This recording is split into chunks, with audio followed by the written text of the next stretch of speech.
maka-learn, magdalagko, nga hinay-hinay, nga nagatuon sang pulong sang Ginoo. Balo ka, kung kisabala daw, gusto ko man mag-dive, no? Magiging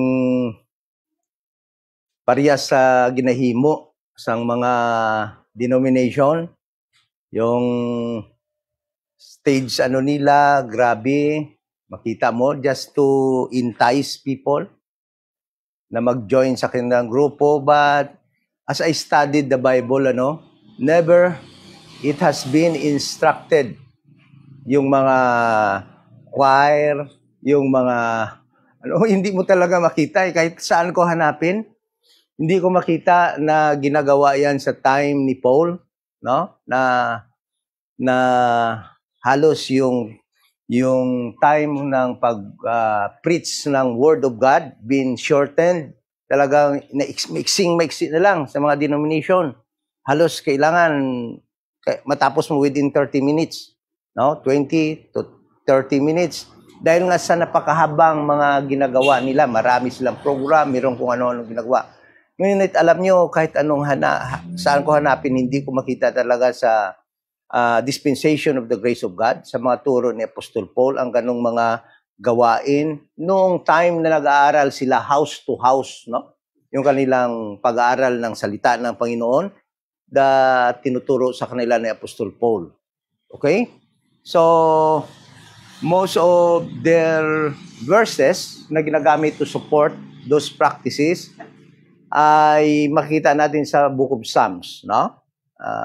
Time na yun na talagang they were kailangan nila ng mga ma-inspire, no? Dahil nga they were at that time at war, palaging nasa giyera. But sa time ngayon ng dispensation of the grace of God, na ginagawa halos ng mga denomination na umaakit ng mga young people, umaakit sa mga tao sa pag-touch ng kanilang emotion. No? Tingnan mo, bibigyan ka ng so much emphasis, importansya, kahit na sa mga pag-welcome pa lang sa church. So sa atin, nagwi-welcome naman tayo, but hindi tayo nagbibigay so much ng emphasis sa ating mga sarili, no? What we have here is to learn, study doctrines from the Bible. Kaya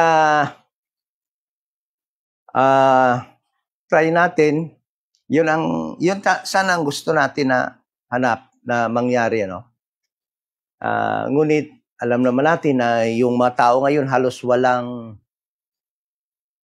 panahon, hindi nakaintindi sa pagbigay. Tama ba yung word na ginagamit ko? Or walang panahon magbigay ng time sa pag-aaral.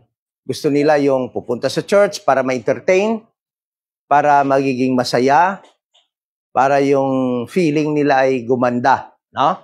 So, kaya yun.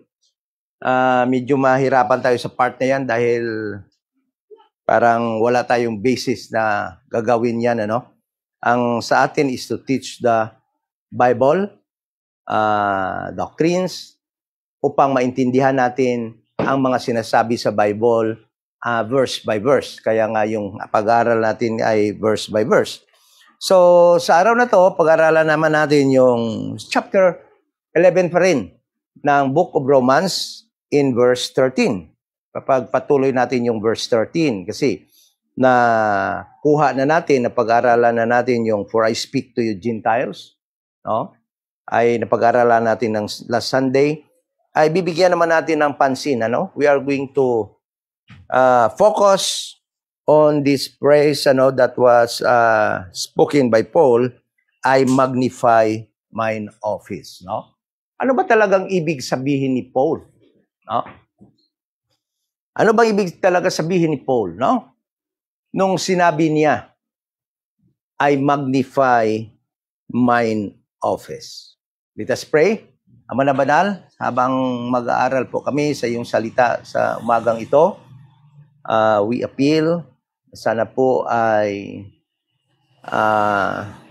bigyan nyo kami ng tamang understanding through your words sa pagbahin-bahin, sa pag-rightly divide, sa pag-follow ng iyong instruction how to study the Bible. And that is to compare scriptures with scriptures. At hindi po namin bigyan ng sarili naming meaning or kahulugan kung ano man ang salita na nasa Bible, kundi ito po ay mabibigyan ng kahulugan ng mga talata at mga verses mismo sa Bible. Kaya please, we are asking for your help as we study this verse. We pray na hindi po sana kami ma-offend dahil alam po namin napakaraming iba't ibang mga understanding, iba't ibang mga opinion with regard to this praise na siyang pagkaintindi kahit na yung mga kapatid namin sa body ni Christ. We pray and thank you so much in Jesus' name. Amen. So, I magnify mine office. So, this verse, no? This praise, no? Itong salita na ito, makita natin na for so many years, isa sa mga praise or part ng verse na ito na hindi masyado naiintindihan kung ano bang ibig sabihin ni Apostol Paul sa verse na ito. Okay? Jake, pwede pa, ano man sa electric fan, palabot dire. Daw initi daw. Na makalabot-labot dire. Okay? So, ang objective ng pag-aaral natin ngayon sa araw na ito is that maintindihan natin kung ano talaga ang ibig sabihin ni Apostol Paul nung sinabi niyang, I magnify mine office. Bakit ginagawa natin ito? Dahil yung study natin is verse by verse. Books of Romans, chapter by chapter, verse by verse. So, kaya't sisikapin natin na sa pag-aaral natin ay every praise, every verse na mga importante na dapat natin maintindihan ay pag-aralan po natin. Okay? So, and still, ang gagamitin natin sa ating pag-aaral ay God's biblical way or procedure how to study the Bible, and that is to rightly divide, to study the Bible lines upon lines, here a little, up there a little, no? Then, compare by comparing scriptures with scriptures, spiritual things with spiritual. Okay? Yan yung pamamaraan natin na gamitin as told by God upang maintindihan natin yung kanyang salita, yung Bible. Okay? So, first of all, to understand this praise, we must also understand kung ano ba talaga ang trabaho na ibinigay ng ating Panginoon kay Apostol Paul. No? Ang kanyang major job as minister, as apostle of the Gentiles, for the Gentiles. It was claimed by Paul that God appointed him apostle of the Gentiles. Okay? So, but many verses, maraming mga verses na pwede nating i-oppose, no?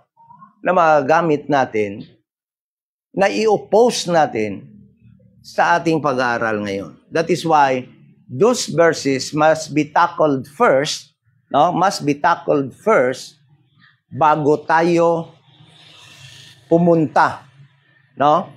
Kung ano talaga ang ibig sabihin ng I magnify mine office. Let us first address those verses. So people might say that God's work, no, that was given to Apostle Paul as the apostle of the Gentiles is to preach, to bear his name to the Gentiles, that is Acts chapter 9 verse 15, to the kings and to the children of Israel.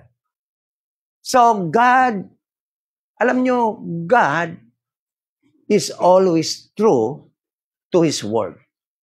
Kaya talagang kung titingnan mo yung Bible, ginawa talaga yan ni Apostol Paul na dinala niya yung pangalan ni Jesus Christ to the Gentiles, to the kings, and to the children of Israel. Ginawa talaga niya yun. But with specific period of time. Kaya nung alam na ni Jesus, ni Paul, na yung the Jewish people been temporarily set aside, no? Ay alam na niya kung ano talaga na yung naiiwan sa tatlong yun ang kanyang trabaho. So, let us now go to Acts chapter 9, verse 15, before we dive into our study with regard to the praise in Romans, sa Romans chapter 11, verse 13, I magnify mine office. Okay? In Acts chapter 9, verse 15, God said, this was Christ's first encounter with Jesus Christ. A few days later, no? Sabi ng God kay Ananias, in verse 15, but the Lord said unto him, go thy way, for he is a chosen vessel unto me to bear my name before the Gentiles and kings and the children of Israel. Alam nyo, kung hindi nagawa ito ni Paul, kung hindi nagawa ito ni Paul, sabihin ko sa inyo, Jesus Christ failed. Bakit? This was His very words. And we always believe that God's word na nakasulat dito ay talagang nangyayari. Ibig sabihin, nangyari talaga ito. But the question is, when? Kailan? Kailan nangyari? So, let us now search the Bible. First, nung naligtas na si Apostol Paul by the grace of God on his way to Damascus, the first thing that happened is that Paul bear Christ's name to the children of Israel. Yun talagang unang nangyari. Ha? Yun ang talagang unang nangyari. Tingnan mo. Verse 20. Verse 19. Let us begin in verse 18. And immediately, there fell from his eyes as if had been scales, and he received sight forthwith. Forthwith means a son after his baptism. And arose and after he ate, after ng ni Ananias sa kanya, ng kanyang kamay, Then sabi dito, and he received sight forthwith and arose and was baptized. And when he had received meat, he was strengthened. Then was Saul certain days with the disciples which were at Damascus. Verse 20. And straightway he preached Christ in the synagogue, that he is the Son of God. Ano yung kailangan na proof ng mga children of Israel to believe in Christ that He is the Son of God? That was Paul's at the time bearing Christ's name unto the children of Israel. Yan yung time na nangyari yun, na dinala ni Paul yung pangalan ni Jesus Christ, bear my name unto the children of Israel. But you know, the time actually ended. It was only for 3 years. 3 years, then after that, ended for a while. Nung umuwi siya doon sa Jerusalem, na papatayin naman sana doon, 15 days lang siya doon. No? Then, umuwi siya sa Tarsus, sa kanyang lugar. Then, kinuha siya ni Ananias. Then, again, he bear Christ's name unto the children of Israel. Ibig sabihin, doon sa mga Jews na mga believers of the kingdom gospel. Kaya, si Paul ba nag-preach ng kingdom gospel? Good news? He bear his name. Christ's name to the children of Israel at the time. Tingnan mo. And straightway, he preached Christ in the synagogues that He is the Son of God. Ayan yung kailangan na proof ng Jewish people.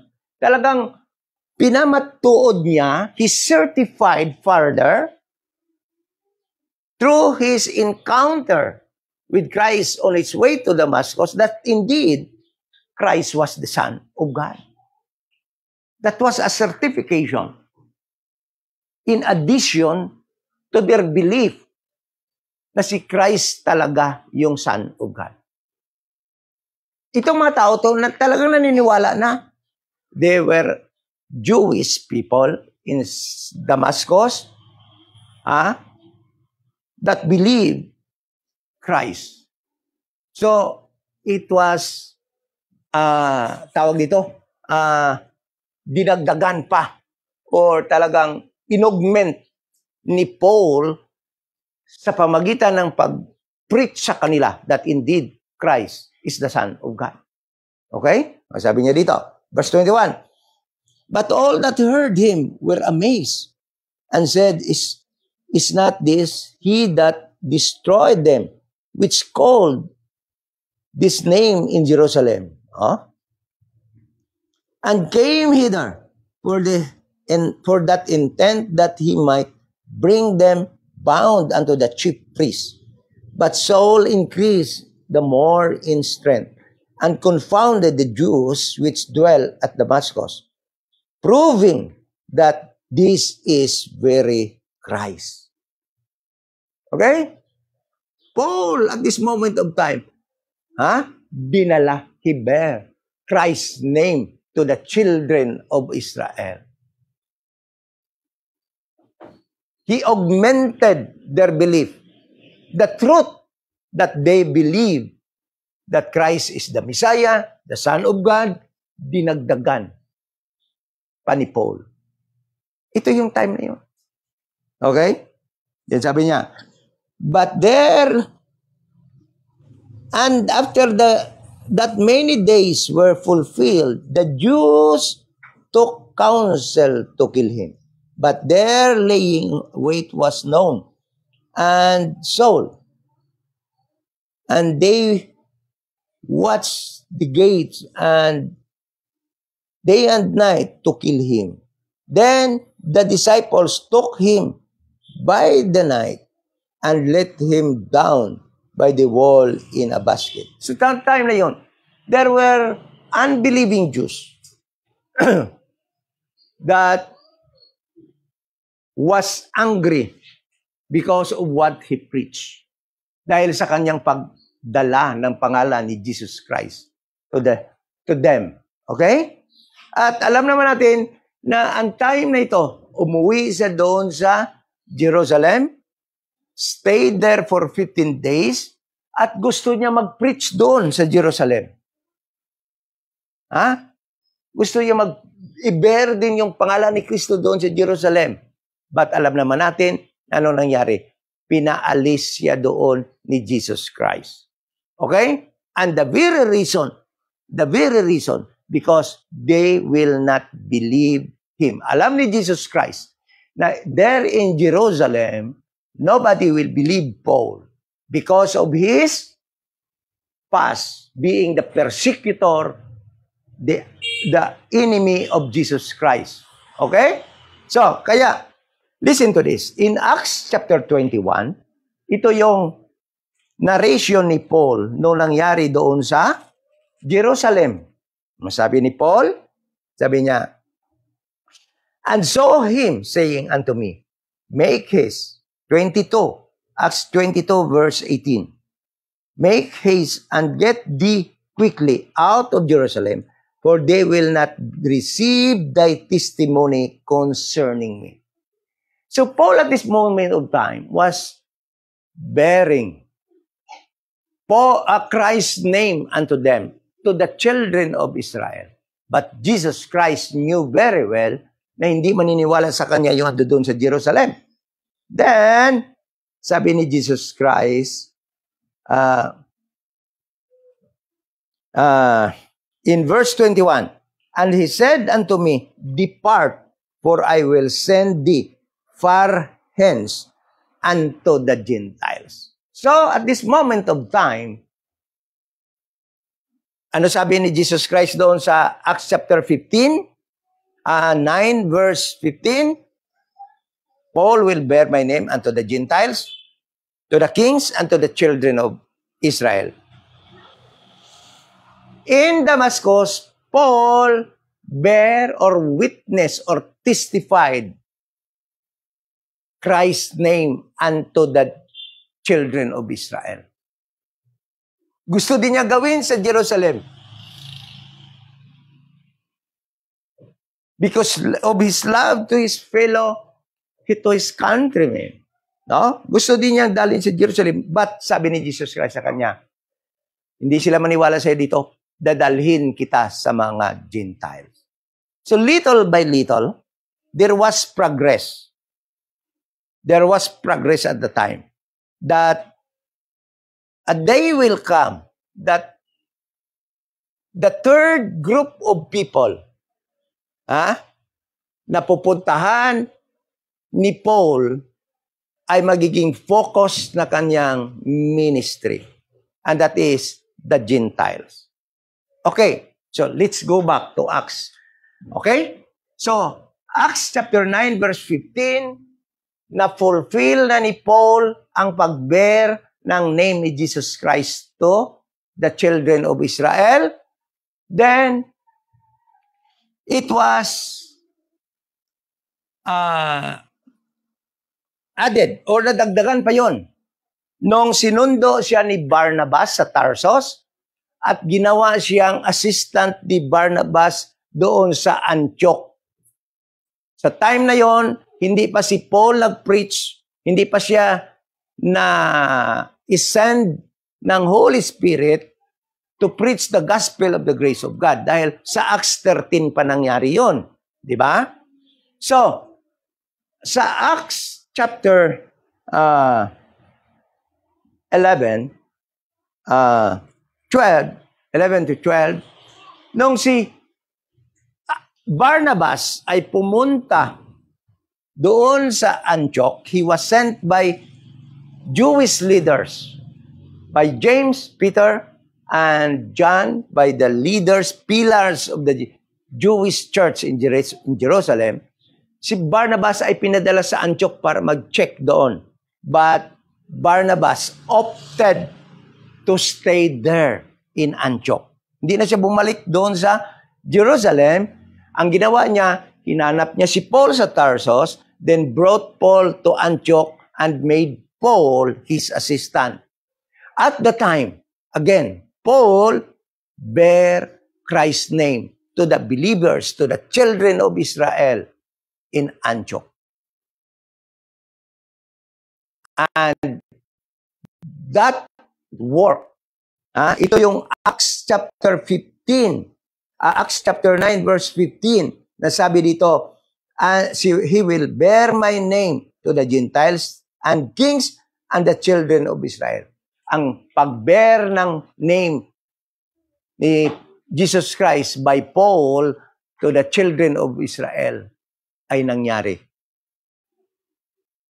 Okay? Nangyari. He preached to them that indeed Jesus Christ was the Son of God. The Christ. Okay? So, listen to this. How did Paul preach or bear Christ's name to the kings? Paano? Kasi alam nyo, ang nangyari na to, talagang nag-record sa Biblia, sa Book of Acts, sa transitional book, yung lahat ng ginawa ni Paul sa pag-fulfill niya, pag-obey niya kay Christ sa tatlong ito. Sabi ni Christ, for he will bear my name to the Gentiles, to the kings, and to the children of Israel. Children of Israel, done. Tapos na-bear na ni Paul, about sa mga kings. Did Paul went to the palaces of each nation at the time? Never recorded in the book of Acts. But we can read that he witnessed, he testified unto the kings like Agrippa. Sino pa yung mga nagpalit-palit ng pwesto doon as governor ng Jerusalem, ng Israel? Doon sa Book of Acts, si Agrippa, sino pa ba yung iba-iba doon? He testified, he bear his Christ's name. Kaya sabi nga ni King Agrippa, Paul, you almost persuaded me to become a Christian, a believer of Christ. Because he bear Christ's name to the kings. And that was the very record that this verse, Acts chapter 9 verse 15, again being fulfilled. But how about the Gentiles? So, listen to this. To bear his name, ibig sabihin, when Paul was sent,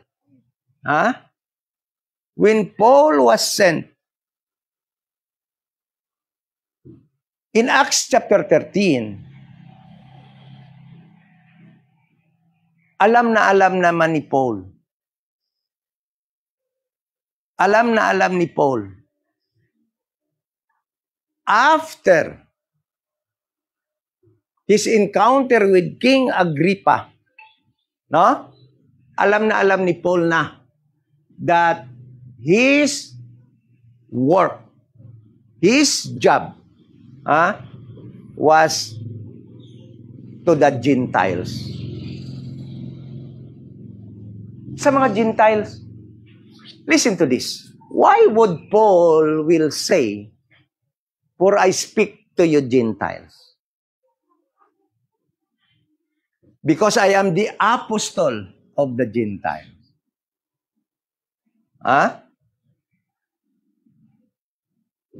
Isinama ba ni Paul yung Isinama ba ni Paul yung Jews sa pagkasabi niya dyan? Isinama ba niya? Wala. Sabi dito sa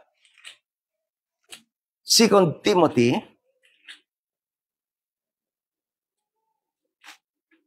tingnan natin, napakaliwanag. 2 Timothy. Ano sabi niya dito? Whereunto, chapter 2, verse 7, whereunto I am ordained a preacher and an apostle. I speak the truth in Christ and lie not, a teacher of the Gentiles in faith and verity. Of the Gentiles, of faith and verity. Jesus Christ knew very well that these Jewish people will not anymore believe.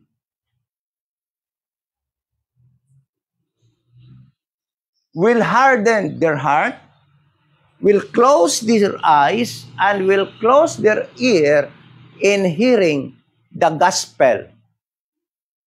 Although God gave them a chance to be saved sa gospel of the grace of God, but alam ng God that these Jewish people will not believe. That is why tingnan mo, in Acts chapter 28. Ano sabi ni Paul? Acts chapter 28. Sabi ni Paul, 28 verse 28. Be it known therefore unto you. Dito umpisa natin sa verse 26. 25. And when they agreed not among themselves, they departed after that Paul had spoken one word. Ito sa mga Hudiyo. Kinakausap ni Paul mga Hudiyo while he was in Rome. Last the prophet unto fathers. Verse 26. Saying, go unto the people and say, hearing ye shall hear. Hearing ye shall hear and shall not understand. And seeing ye shall see and not perceive. For the heart of these people is waxed gross, and their ears are dull of hearing, and their eyes have they closed, lest they should see with their eyes, and hear with their ears, and understand with their heart, and should be converted, and I should heal them.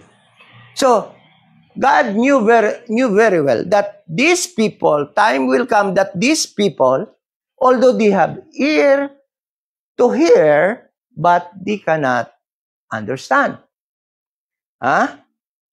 They have eyes, but they cannot perceive. Close. Then, listen to this, verse 28. Be it known therefore unto you that the salvation of God is sent unto the Gentiles. Alam nyo, nung pinadala si Apostolo sa Gentiles, ito na yung sitwasyon sa Acts chapter 13 when he was chosen by God through the Holy Spirit. No? They were sent together with Barnabas to the Gentiles to preach the gospel of the grace of God.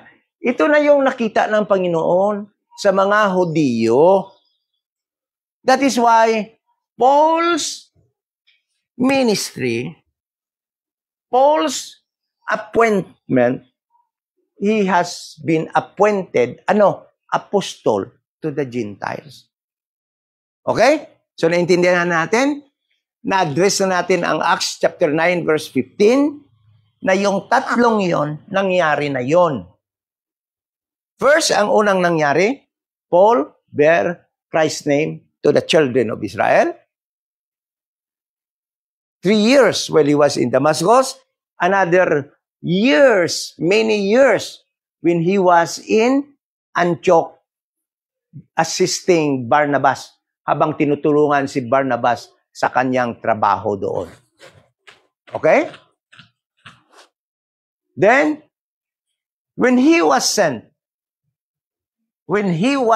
by God in Acts 13, his appointment, kasi yung appointment is like kagaya no magtrabaho ka sa isang company, you will be given an appointment. Okay?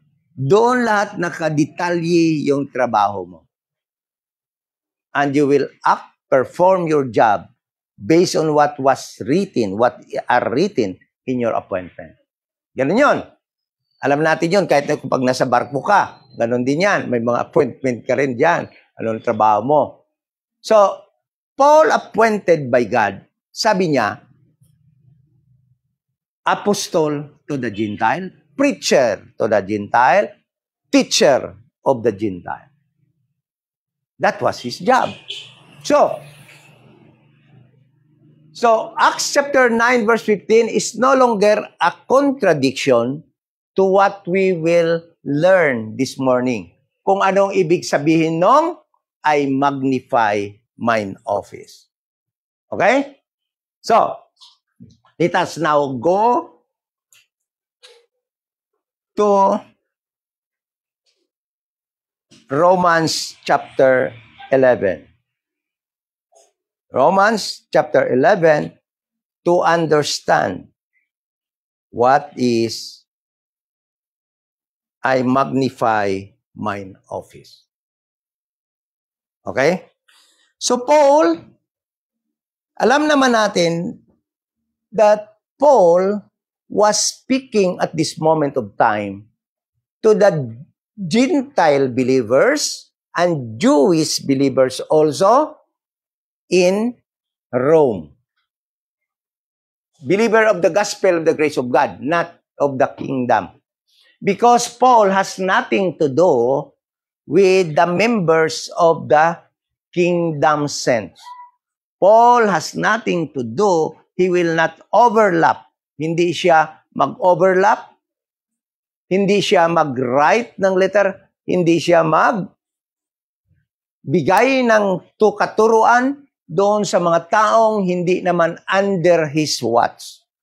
And the people that are under Paul's watch, sa time nga ato, wala sang iban kundi ang mga members of the church, the body of Christ, ang mga naligtas sa pag-believe sa gospel of the grace of God, na si Jesus Christ ay namatay, bayad ng kanilang mga kasalanan, siya ay nilibing at nabuhay muli sa ikatlong araw para sa ating kaligtasan. So, he was speaking to the Gentiles. No? But alam naman natin na yung kanyang kausap mga Gentiles, but at this moment of time, he was narrating or kinukwento niya kung paano ang Jewish nation at ang mga Hudiyo, paano hindi naligtas. Yan ay umpisa sa Romans chapter 9. At alam naman natin na ni-reveal din ni Paul ang kanyang love for his brethren. Ang kanyang desire sa kanyang mga brethren na sana maligtas sila. Okay? Na kahit sabi nga ni Paul, kahit na ako ay ma-separate, will be a curse from Christ. Ma-separate siya kay Christ. For the sake of his brethren, his kinsmen, his brothers in the flesh. Okay? So, sabi niya in verse, sa una ng mga praise, for I speak to you Gentiles. So, it was taken last Sunday about the apostleship of Paul sa mga Gentile. Kung gusto niyo yan mapanood, yung last video natin, no? Yung last video natin nung last Sunday, yan yun, nag-explain ng ganon. Sabi niya dito, inasmuch as I am the apostle of the Gentiles, I magnify mine office. So, what we are going to study is, I magnify mine office. Paano ba ni Paul, ano bang ibig sabihin ni Paul nang sinabi niyang, I magnify mine office? So, actually, I posted this study of ours, Gin-post ko ini kagabi, no? Sa mga groups, damo kita sa mga groups nga na-intrahan, then I learned the way how to post, no? Na madali lang, hindi mo na isa-isahin, no? Makita mo dan yung sharing Facebook, i-click mo na, then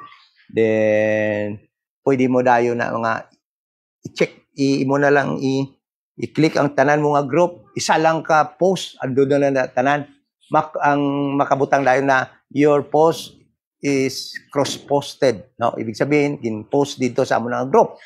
So, damo kita mga na-post doon sa mga foreign groups, and I am actually happy that they commented sa mga ganong post. Yung post natin is ganito. Ang ating post is ganito.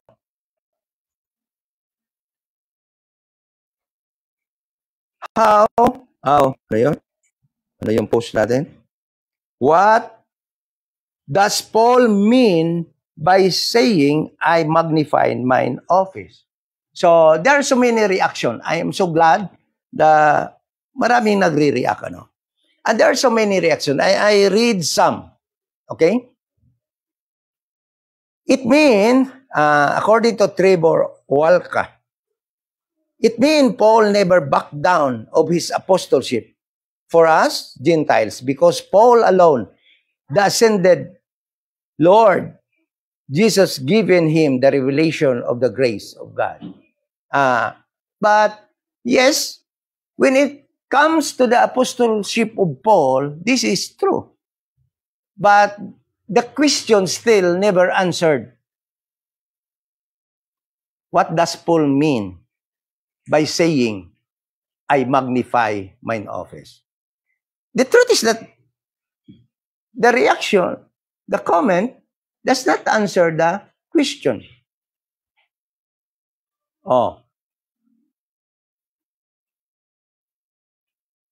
We are not Virginia Roa. Thank you, ma'am, for commenting. We are not to become arrogant or think that we are any better than Israel, because it's purely God's grace that we have been included or grafted into. Wala rin, hindi rin. I'm sorry to say that the question still not answered. God appointed Paul the gospel. He received secrets that was revealed unto him. That is his apostleship. Okay? It does not answer kung ano yung ibig sabihin ni Paul pag sabi niya na I magnify mine office.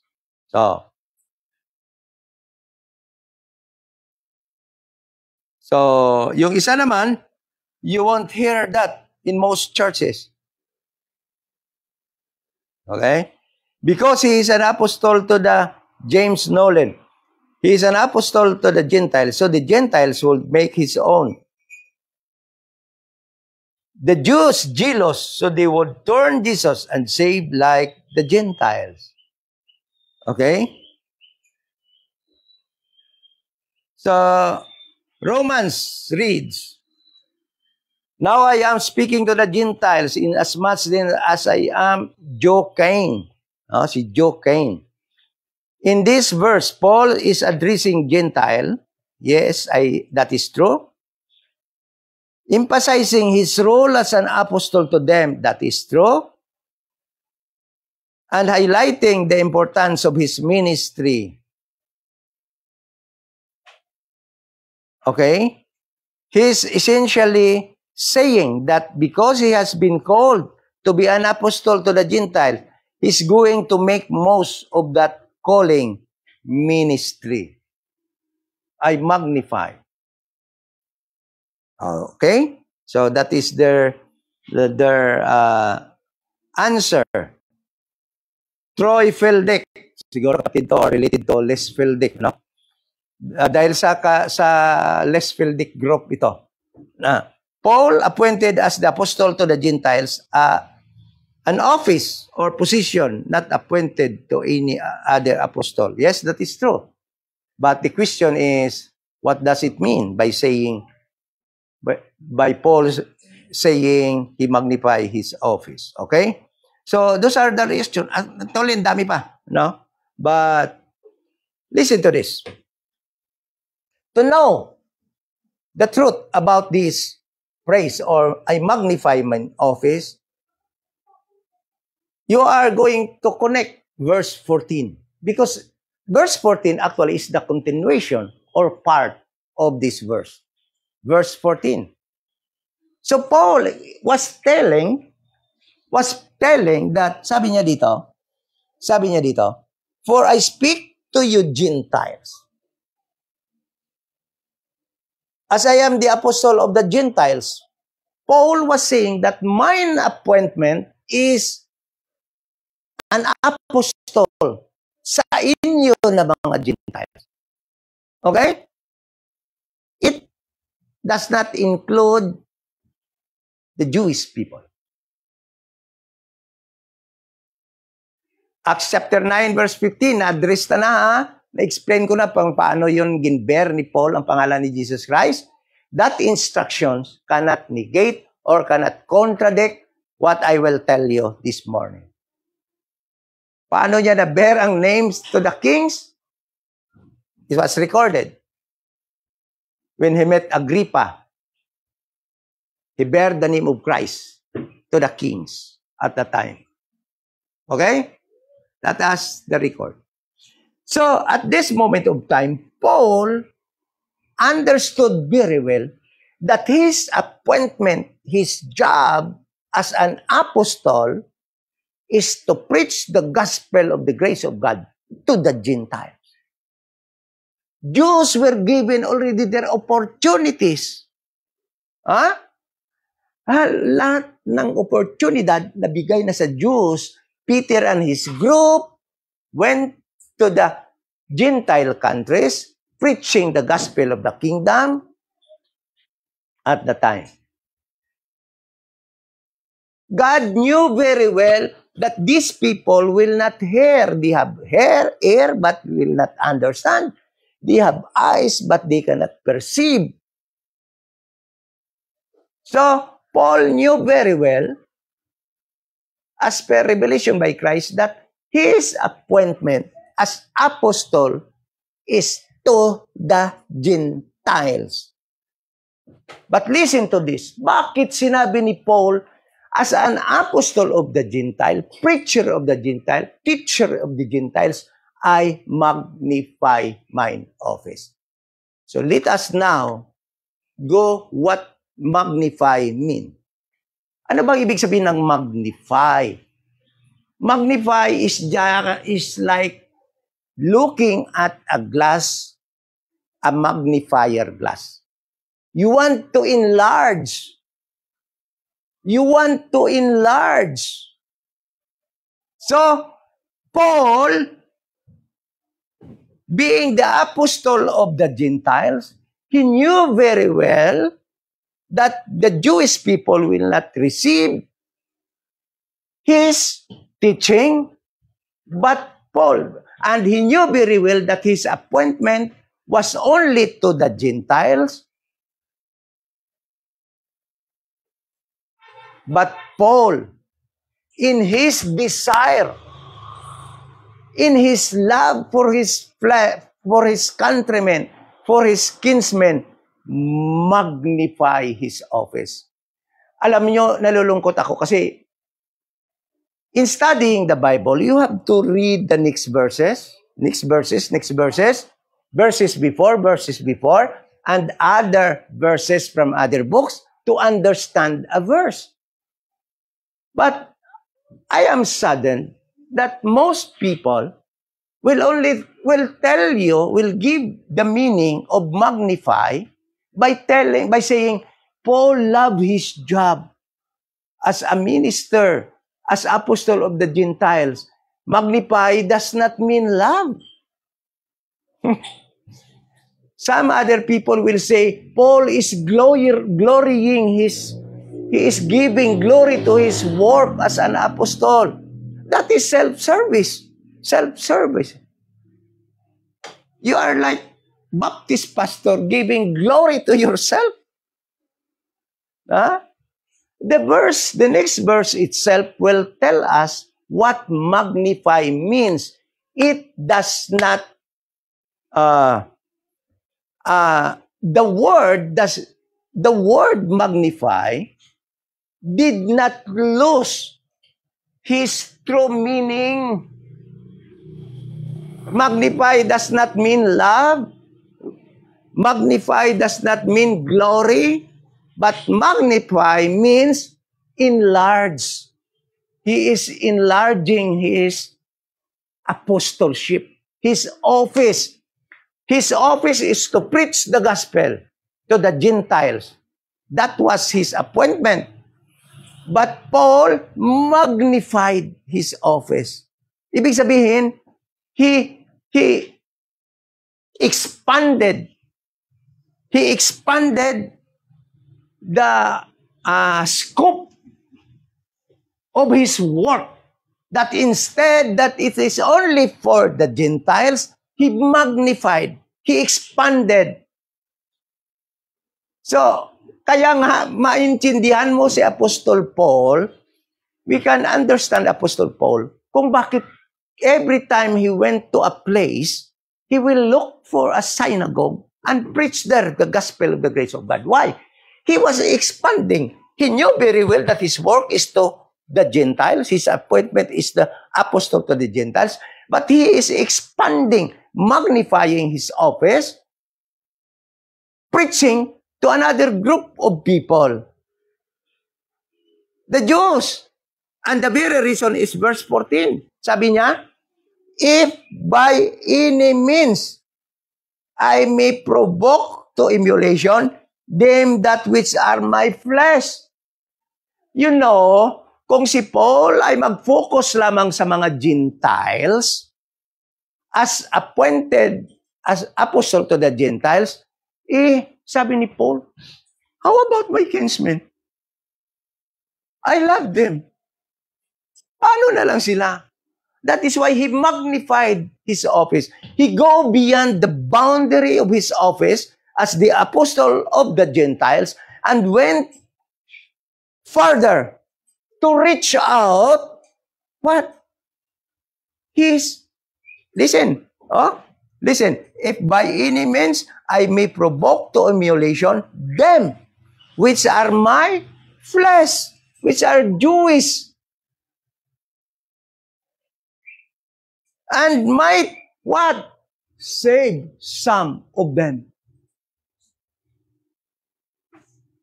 Let us return to Romans 9, verse 1 and 2. Sabi niya, I say the truth in Christ, I lie not.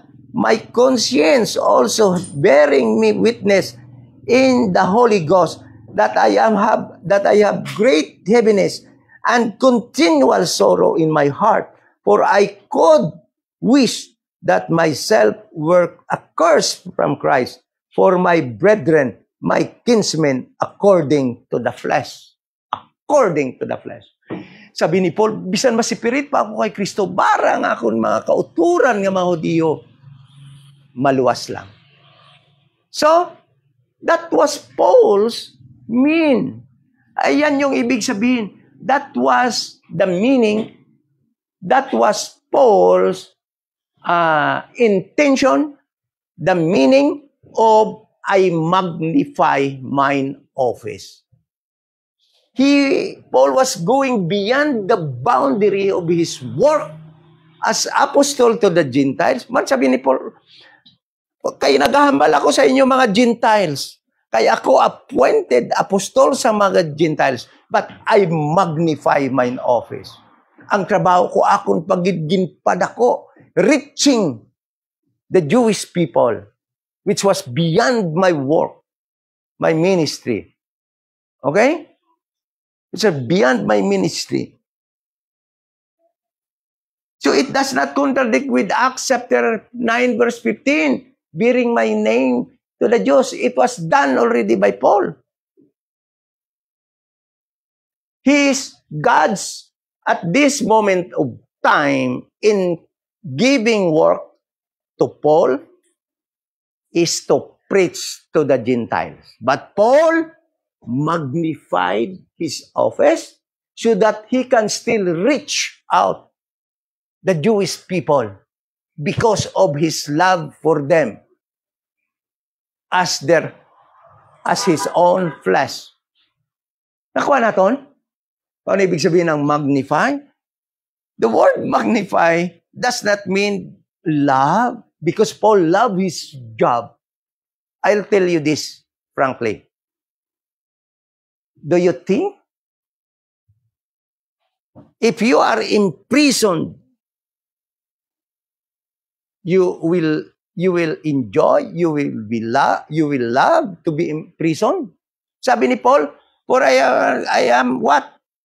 Captive by Christ. Imprisoned by Christ. Ephesians chapter 3, verse 1 to 4.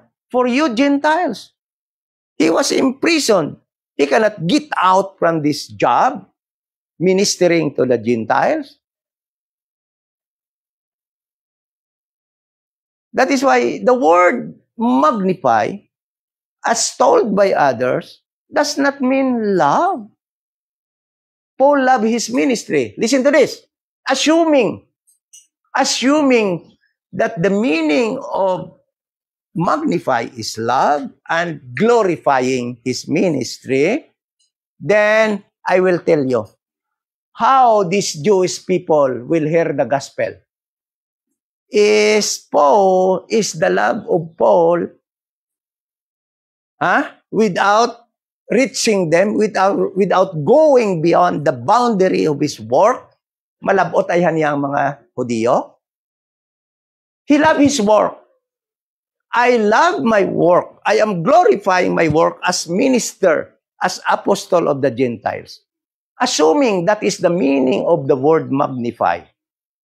Paano makabati itong mga Hudiyo kung hindi siya mag-go beyond the boundary of his job as apostle of the Gentiles? Tanong. So the meaning of I magnify my office is not because Paul loved his work, glorifying his work, but the meaning of the word magnify is Paul expanding beyond the boundary of his being the apostle of the Gentiles, reaching out those Jewish people. And sabi ni Paul, that maybe some of them will be what? Saved. Alam niyo, studying the Bible, verses must be compared. Tawag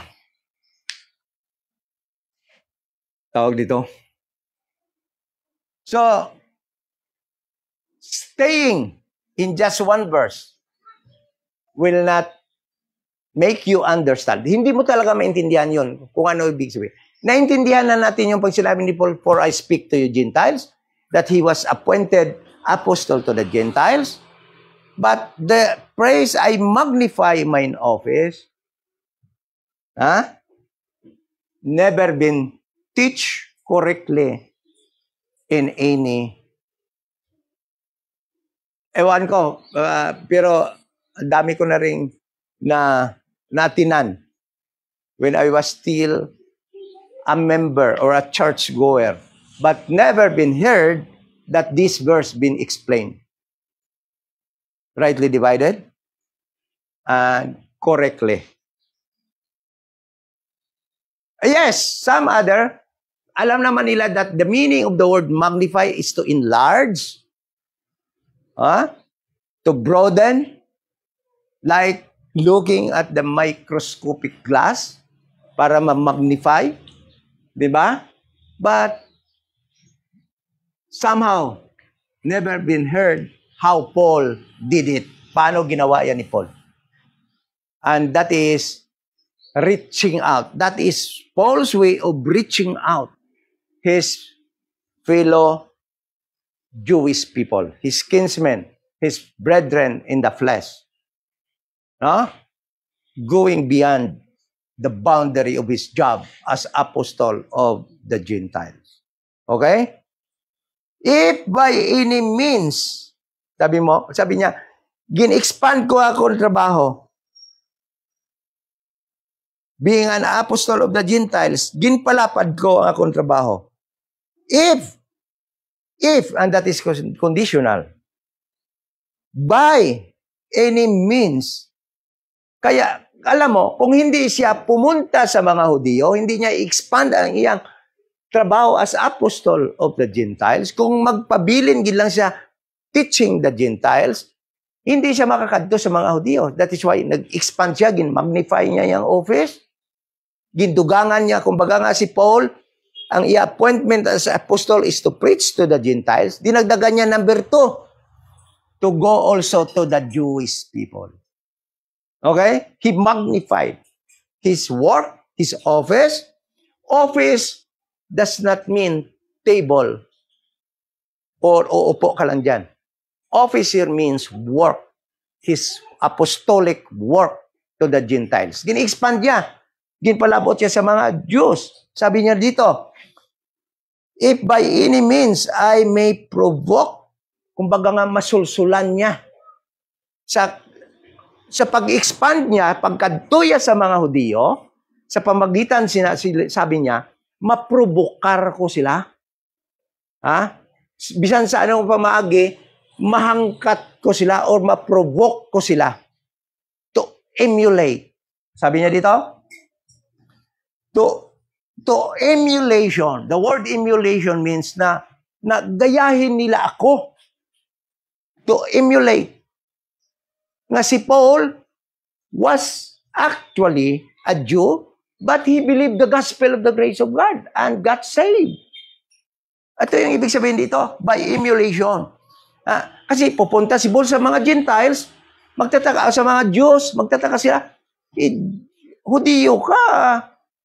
Yan yung asta mo? Yan yung pinipreach mo?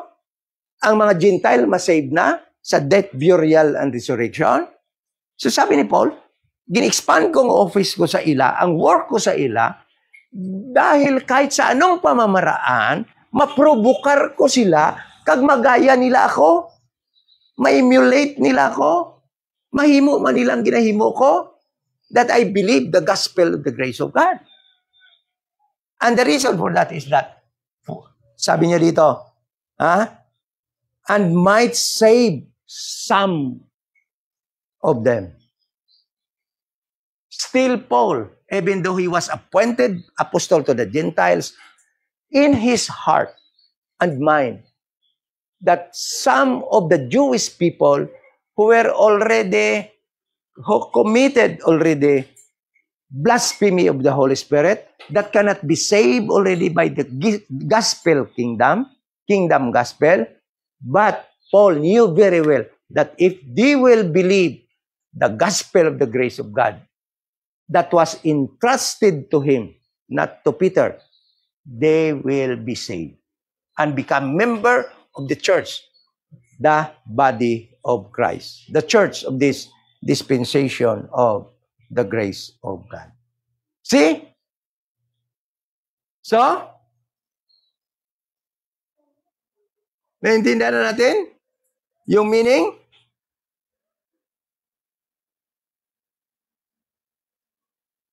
For if, verse 15, the casting away of them be the reconciling of the world, what shall be the receiving of them be but life from the dead? So, those following verses will be studied, will be discussed in the next sessions ng ating Bible study. Today, this morning, binigyan natin ng diin, ng pansin, ng pag-aaral, ang I magnify mine office. So, magnify, ibig sabihin dito, Paul expanded, broadened his work as an apostle of the Gentiles by going beyond the boundary of his work, just to reach out his kinsmen, his brothers and sisters in the flesh, the Jewish people, so that some of them might be saved. Alam mo, pwede man si Paul, I love my work. You can love my work, but if I will ask you, ano bang work na binigay sa iyo? Apostle of the Gentiles.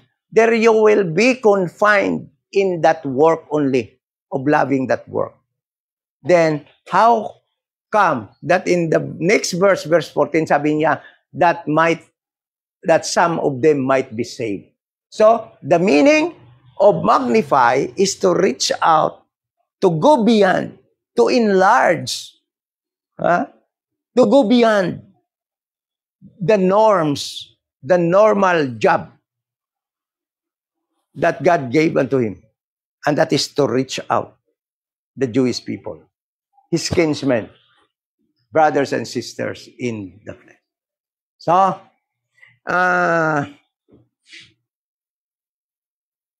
dira ta kutob sa aton Bible study, si bungaga, so that we can have a short time of fellowship. Any question? Pamangkot?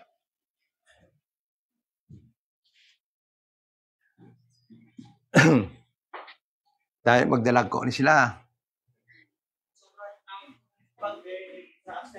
Mapag-bear ni Paul some names for sa Gentiles, Israel, at sa mga kings.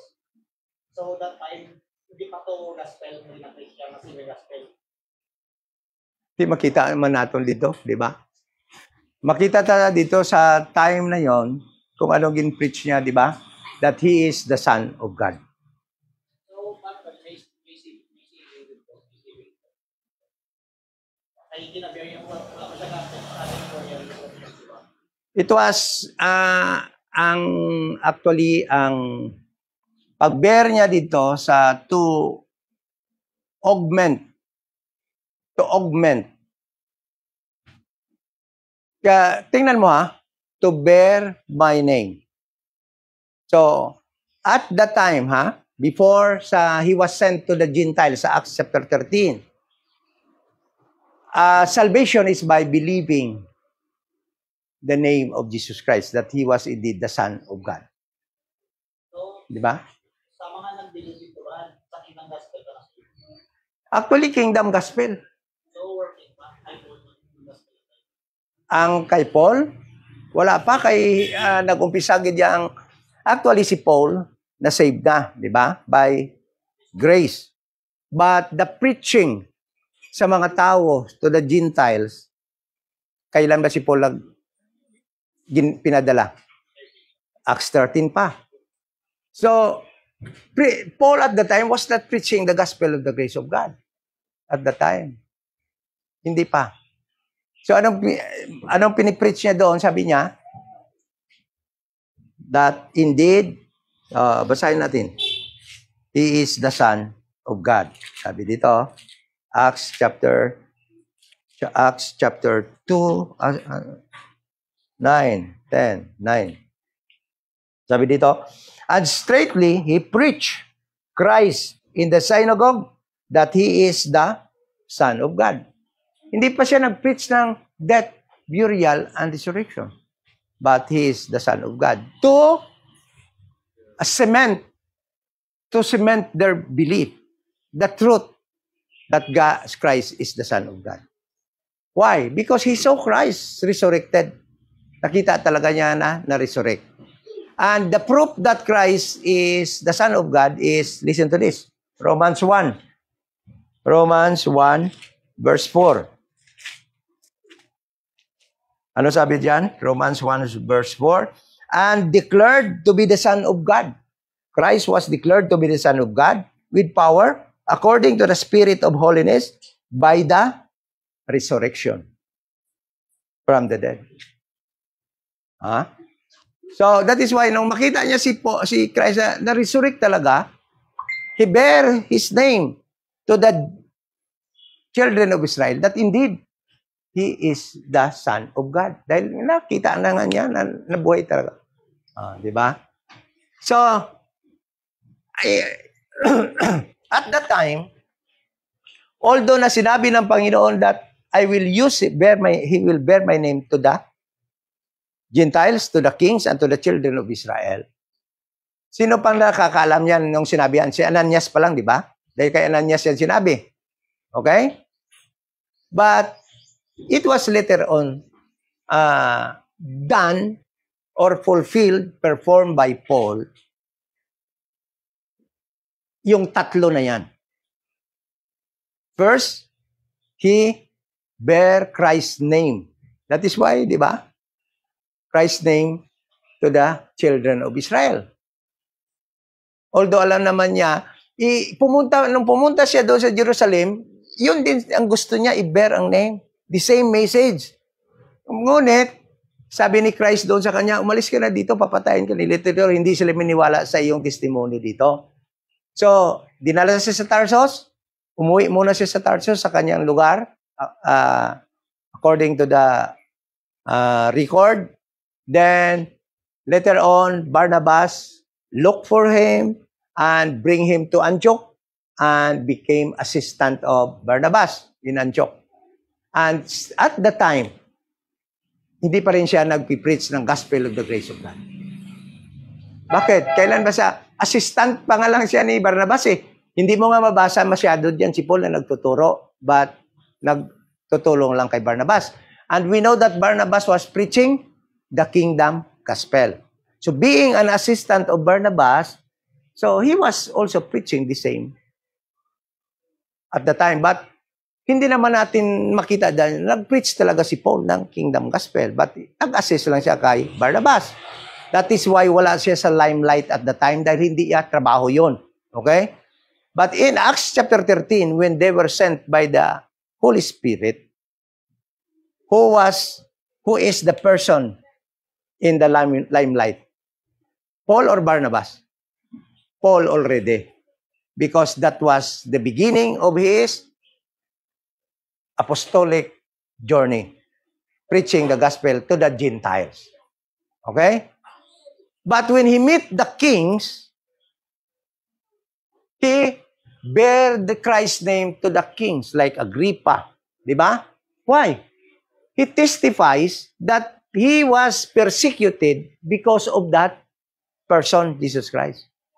So, although he did not preach the gospel of the grace of God, no, he preached the gospel of the grace of God at the time to King Agrippa.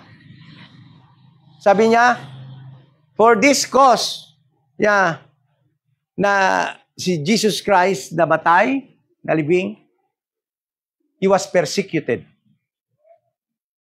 by the Jewish people. So, that was the record na dinala niya yung pangalan sa mga kings. And sigurado ko, ambot lang ko, nakapreach man siya kay Caesar. Because Caesar, he appealed to Rome. So pumunta siya kay Caesar. But I don't think so na nakausap siya ni Caesar. Hindi naman siguro. Or siguro during his trial, pero wala na-record, di ba? Ang trial niya doon sa Rome. Na-record na lang na pinatay siya. Wala din nga eh. Sa Book of Acts, wala man record na pinatay siya, no? Parang wala, no? But alam natin na pinatay siya. So, alam ni Paul na yung pag-preach niya, he was only sent to the Gentiles. Kasi, hindi naman niya sinabi na time na ano eh, teacher of the Gentiles. But sabi ni Paul, because of his love for his kinsmen, my sisters and brothers in the flesh, the Jewish people, I magnify mine office. Huh? So, nung una, hindi natin niya maintindihan. Dahil kung titingnan mo yan, magkukontradict yan sa Acts chapter 9 verse 15 that he will bear his name to the Gentiles, to the kings, and to the... But, kung titingnan natin, kung kailan na fulfill yung kings and to the children of Israel, ay iba. That is why, yung pag-preach niya na in his apostolic journey, yung pag-preach niya sa mga Gentiles, sa mga Jewish people, he was only magnifying his office or expanding his job as apostle to the Gentiles. Preaching also to the Jewish people the gospel of the grace of God. The reason that he may provoke them unto emulation so that maybe some of them will be saved. Kita mo? Ang pagkasekundary ng iya trabaho sa mga Hudiyo, expanding lang, magnifying His job, but His appointment talaga from Jesus Christ is apostleship to the Gentiles. Okay?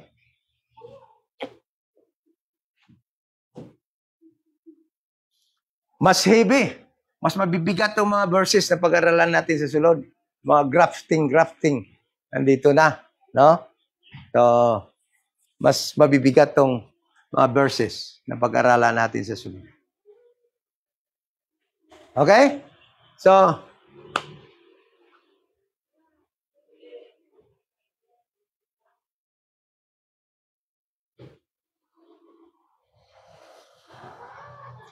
alam mo, at the time, kung titingnan mo, the children of Israel, although those were in Jerusalem, those were inside Jerusalem, who committed living in Jerusalem, in Israel, in the land of promise, who committed the blasphemy of the Holy Spirit, alam naman natin na wala na talaga yung pag-asa maligtas pa sa gospel of the kingdom. Because they committed already the sin of blasphemy of the Holy Spirit. But those who are outside Israel, Acts chapter 8, 9, 10, 11, 12, that was the time that Matthew chapter 28, go ye all unto the nations, Gentile nations. Acts chapter 1 verse 8, the same command. Diyan nangyari yan, Brother Bon. Sa Acts 8, nung pag-disperse nila, nung tumakas sila sa Jerusalem because they were persecuted, yan yung nangyari yung pag-reach out sa Gentile, o sa Jewish na andyan pa sa hindi pa nakadinig sa gospel of the kingdom. Kaya, kung titingnan natin, yung Jewish all living in the Gentile nations were given also the opportunity. Kaya yung command ni Christ sa Matthew chapter 28, nag-epekto doon. Kaya yung ginagawa nila ngayon na they are obeying the command in chapter 28, 19 to 20 ni Christ, nagpapadala ng mga missionary, that is false. Walang kakwenta-kwenta yun. Hindi yun dapat ginagawa ngayon. Because that was only a command to the Jewish apostle, reaching those Jewish people, bringing the kingdom gospel to the Jewish people living outside Israel who never heard the kingdom gospel that was preached in all the land of Canaan by Christ and His apostles. So, at the time, Paul bear the name of Christ to the children of Israel for 3 years while he was in Damascus, and another years, hindi natin alam, nung tulong siya kay Barnabas doon sa Antioch. So, ang salvation at the time is to believe in the name of the Lord Jesus Christ. Dahil wala na siya physically. But kahit wala siya physically at the time, the Jewish people can believe in His name. That is why yung lame doon sa beautiful gate, nag-believe sa ngalan. Sabi ni Peter, silver and gold have I none, but all that I have I give thee. In the name of the Lord Jesus Christ, rise up and walk. Nag-believe yun sa name ni Jesus Christ, yung lame. Lumpat-lumpat siya dahil, lakad siya dahil. That is how to be saved at the time. That is baptism in the name of the Lord Jesus Christ. Ibig sabihin, iupod ka sa grupo nga nagabilib sa ngalan ni Jesus Christ. Hindi to water. But ang magbilib sila will also be baptized in water. So, alam, di ba? Na-explain ko na yung baptism in the name of the Lord Jesus Christ, baptism sa water, ang baptism sa Holy Spirit, ang atong subong, the one baptism. So, the truth is, reaching this Jewish Gentile is outside Israel. Nag-umpisa actually sa Acts chapter 8 hanggang Acts chapter 12. Okay? And actually, kung tanawon mo gid lang, pag Acts chapter 13, dito gid yan na wad-an na sang power ang gospel of the kingdom. Na wala na may masay. But those who are living in Jewish in the land of promise, dito mismo sa Acts chapter 7, hindi na sila pwede masave sa gospel of the kingdom dahil winala nila ang ila opportunity to be saved by the gospel of the kingdom. But those who are outside were given the opportunity in Acts chapter 8 hanggang chapter 12. Kaya Matthew chapter 28, fulfilled yan ng mga... Meron bang hindi nagawa dito sa Biblia? Meron bang mali dito? Ibig mo sabihin, nagkamali si Jesus Christ nung pag-utos sa 12, hindi nagawa nung 12? Yung go you all unto the nation, unto all nation, and preach the gospel, referring the gospel of the kingdom. Nagawa nila Peter yun. That is why they were killed. Sa mga kamatayon nga hindi kanais-nais because of the gospel. Okay? So, alam mo, siyak din ako nung pagbasa ko ito, yung pinag-aralan ko itong I magnify mine office. Ano ibig sabihin? Now I have relief. Dahil na kuha natin, naintindihan natin. Ano ibig sabihin talaga? Okay? So, any more question?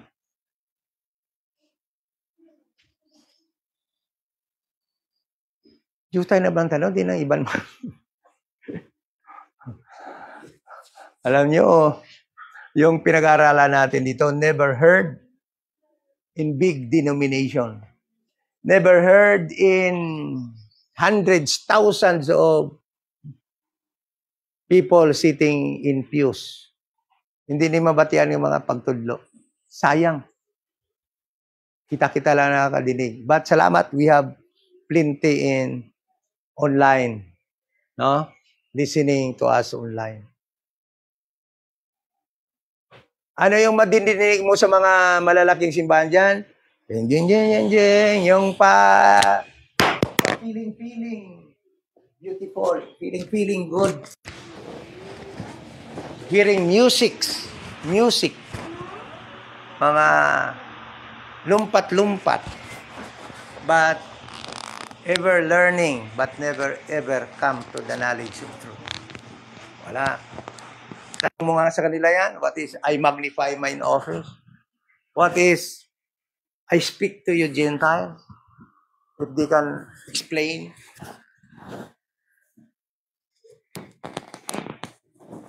So, that is the grace of God because we obey God's instruction how to study His Bible.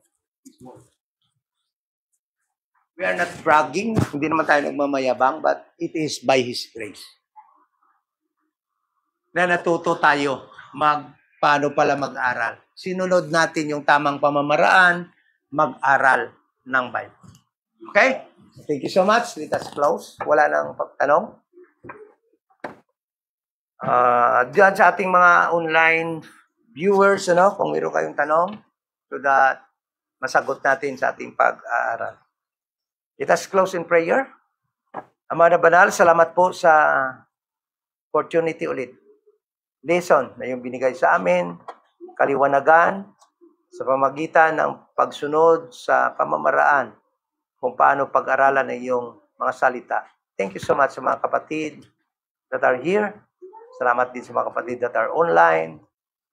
Sa mga hindi naka-join sa amin physically na andito lang sa Iloilo, we pray for the obstacles na sana makuha kung ano man ang mga balabag na hindi sila maka-join sa amin. Thank you so much. In the name of our Lord